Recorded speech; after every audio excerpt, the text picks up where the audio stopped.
এই মাদ্রাসাকে পুনর্জীবিত করার জন্য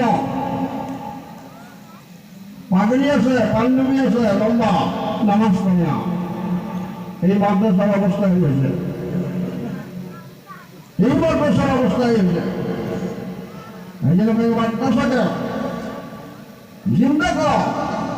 যে সমস্ত বুজুর্গ এই মাদ্রাসার খুঁটি কেটে দিচ্ছে, ওনাদের কি আশা ছিল যে আমরা মারা যাব, এই মাদ্রাসাগুলো চলবে সব আল্লাহ আজাদ থেকে আমরা বাঁচে থাকবো।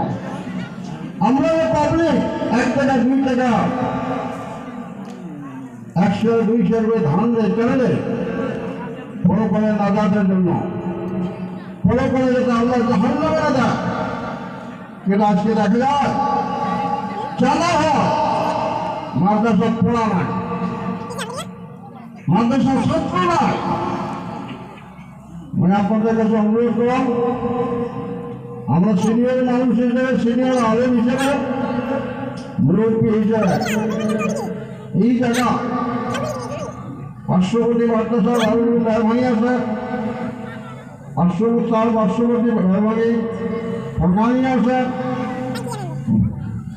মাদ্রাসা পূর্ণ রূপ দেওয়ার জন্য ছাত্র দেন এবং ওস্তাদগুলার কেয়ার করে লক্ষ্য দেন যে ওস্তাদ খালি কালেকশন করবে না, পড়া করবে, এটা লক্ষ্য দেওয়ার ব্যাপার।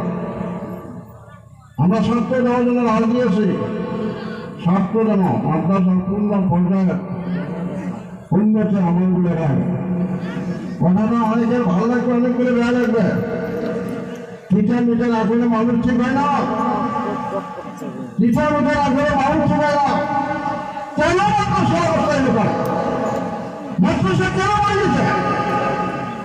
ছেড়ে মাদ্রাসা কেন আছে? ছেড়ে নাই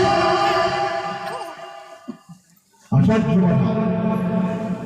এটা পাবলিকের কর, মঙ্গল শিক্ষক বলব, মঙ্গল কমিটি বলব, 10 টাকা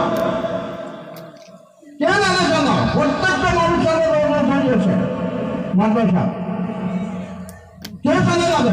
মেয়ে মানুষের চালাবে, পর্দার আওয়াজ সেই চালাবে।